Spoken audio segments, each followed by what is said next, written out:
You are about to listen to the words of Fethullah Gulen, a distinguished Islamic scholar and thinker. In this podcast, you will hear his essay, Faith and Actions. Religion encompasses both belief and conceptual aspects, as well as a practical dimension that guides daily routines. Iman, faith, constitutes the conceptual aspect, whereas worship acts and deeds constitute the practical aspect of Islam. However, deeds come after acceptance of Iman. In this regard, what is to be practiced is complementary to the required theoretical acceptances. Theoretical principles or aspects cannot stand alone or last long if they are not put into action or practice. That's why it's essential for individuals to align their lives with their beliefs and reinforce them through practical actions. As Nursi maintains, belief cannot be sustained without acts of worship. Iman can only be upheld with practices like the daily prayers, salah, disciplining carnal soul through fasting and abstinence, purging the heart of selfishness and stinginess while fostering generosity and benevolence towards others, and actively promoting good deeds while discouraging wrongdoing. These practices are fundamental to Islam and necessitate not just belief, conviction, and intention, but also tangible actions and unwavering commitment.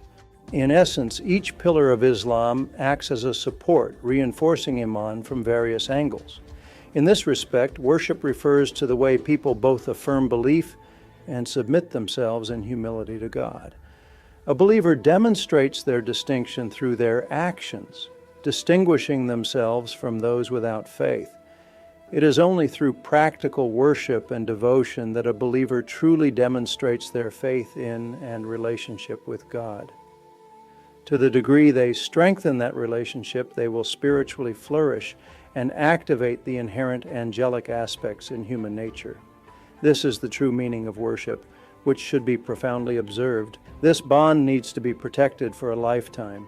For this reason, the messenger of God stated that the best deeds are those done regularly, even if they are few. Considering that the minimum level of worship is the 5 daily prayers, a person neglecting them will be devoid of that great merit and will fail to take the path to purify their heart from dust and rust and then to establish a relation with God. Addressing the prophet, God Almighty commands, observe and continue to worship your Lord until what is certain, death, comes to you. And this means reveal your character by observing worship until death comes. Acts of worship strengthen the connection between our hearts and spirits with the unseen realms. In other words, strengthening our relationship with God relies on harnessing the inner qualities we are given.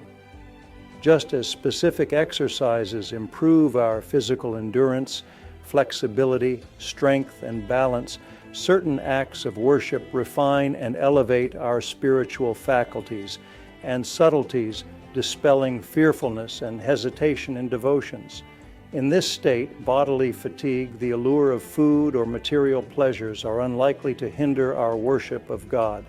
In this respect, just as unbelief consists of a series of customs, acquisitions, and routines, so does servitude to God. A person may not be able to observe worship in full consciousness all the time. The manners, patterns, and routines ingrained in our spiritual hearts and faculties empower individuals to effortlessly bridge any potential gaps in their relationship with God. For instance, particularly in colder regions, waking up before dawn and performing ablutions with cold water can be challenging for the carnal soul, which prefers the comfort of a warm bed. However, individuals overcome these difficulties through the acquired habits and manners they've developed, rising to pray despite the obstacles. Consequently, they prevent any gaps from forming in their relationship with God. This commitment enables the heart and spirit to better focus on worship, experiencing spiritual delight and contentment with the gentle breezes of divine grace and mercy during worship. Human nature inherently encompasses both animalistic and angelic aspects. Activating the angelic side of human nature requires prioritizing worship and restraining the animalistic tendencies. As individuals engage in acts of worship and delve into their inner meanings, the angelic side flourishes, leading to spiritual progress and growth. On the contrary, when acts of worship are performed without mindfulness of God and consumed by worldly concerns, they become mere rituals devoid of spiritual depth. Instead of serving as a gateway to the spiritual realms, they merely follow established patterns. Consequently, the individual's relationship with God fails to evolve, and the spiritual dimension of human nature remains underdeveloped. Whoever makes endeavors for spiritual progress, flourishing is always possible. Consider, for instance, a mystic in any tradition who explores different paths and teachings, abstains from food and drink for extended periods, maintains a state free from carnal desires for months, and immerses themselves in a lifetime of spiritual and transcendent experiences. However, every person has a different objective and intention in their search for such a progress. For some of them, having some sort of a spiritual experience in their soul as a result of their abstinence is enough for a progress. Yet in reality, they are at the bottom of a well and keep jumping up and down. All the progress they attain thus is not more than the depth of that well. The real progress, however, is finding serenity, gaining peace in absence, being saved from the suffering of eternal nothingness, even though temporarily, and seeking a solution against the weight of being called to account beyond the grave.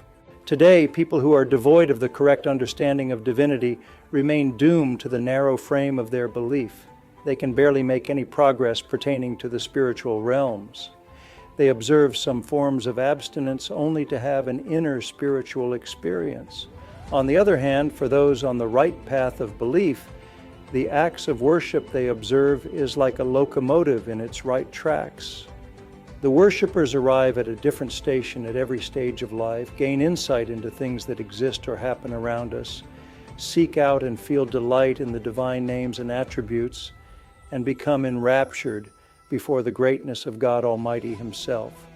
This is a journeying that transcends reason or cognition, as the journeyer speaks with the speaking of God Almighty, sees with his seeing, hears with his hearing, and holds with his holding. During this journey, after traversing towards God and within God, the journey back from God commences, signifying a return from the Creator to humanity. In other words, the course Prophet Muhammad followed involves returning to be among people, holding people by the hand and guiding them to maturity, and allowing them to experience the delights and reflections gained along the journey. This road that believers follow toward the otherworldly realms, with thousands of others following behind, extends to infinity, for the journeying to God has no end. The worshiper who advances in this spiritual journey and reaches the level of inner witnessing experiences delights and encounters divine grace and mercy as the subtle capacities unfold with them.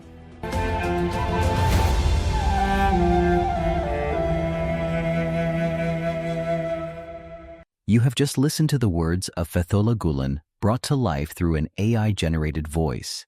Known for his teachings on faith, interfaith dialogue, peace, and education, Mr. Gulen also inspired the Hizmet movement, a global initiative that promotes democracy, human rights, equality, and nonviolence. To learn more about Fethullah Gulen and the Hizmet movement, visit fethullahgulen.com.